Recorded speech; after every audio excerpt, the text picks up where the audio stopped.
നിങ്ങൾക്ക് PR ITA വരികയാണെന്നുണ്ടെങ്കിൽ അടുത്ത സ്റ്റെപ്പ് എന്താ ചെയ്യേണ്ടതെന്ന് അറിയോ? വാ പറഞ്ഞുതരാം. നമസ്കാരം. ഞാൻ പറയുകയാണെന്നുണ്ടെങ്കിൽ ഇൻവിറ്റേഷൻ വന്ന ഫസ്റ്റ് ഒന്ന് കണ്ണാടിയുടെ മുമ്പിൽ പോയിട്ട് കൺഗ്രാചുലേറ്റ് ചെയ്യുക. നിങ്ങൾ ഇത്രയും വർഷം എടുത്ത് എഫേർട്ട്, ഹാർഡ് വർക്ക് ആൻഡ് സാക്രിഫൈസസിന്റെ റിസൾട്ടാണ് ഇപ്പൊ വന്നേക്കുന്നത്. അത് കഴിഞ്ഞിട്ട് ഒന്ന് സമാധാനമായിട്ടിരുന്ന് IRCC പോർട്ടലിൽ ലോഗിൻ ചെയ്യുക. താഴേക്ക് പോയി കഴിഞ്ഞാൽ നിങ്ങളുടെ ആപ്ലിക്കേഷൻ അതുപോലെ തന്നെ കണ്ടിന്യൂ ഡിലീറ്റ് 2 ഓപ്ഷൻ ഉണ്ടാവും. കണ്ടിന്യൂ കൊടുക്കുക. അറിയാണ്ട് പോലും ഡിലീറ്റ് ക്ലിക്ക് ചെയ്യരുത്.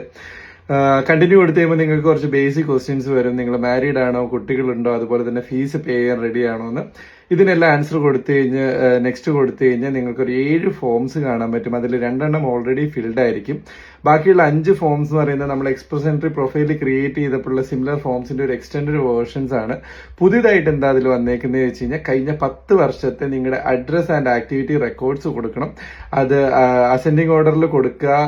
ഒരു ഡേറ്റ് പോലും മിസ്സാക്കാണ്ടിരിക്കാൻ പ്രത്യേകം ശ്രദ്ധിക്കുക. ഗ്യാപ്പ് ഉണ്ടാവരുത്. ഫുൾ ഡീറ്റെയിൽസ് കൊടുക്കണം. ഇത്രയൊക്കെയാണ് ഒരു ഇനീഷ്യൽ സ്റ്റെപ്പായിട്ട് വരുന്നത്.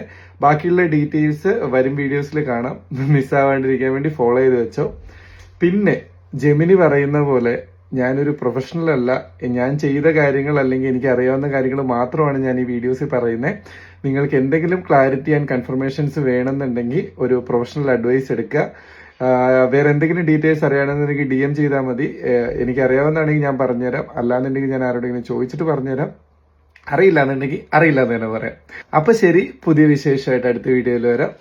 കാണാം.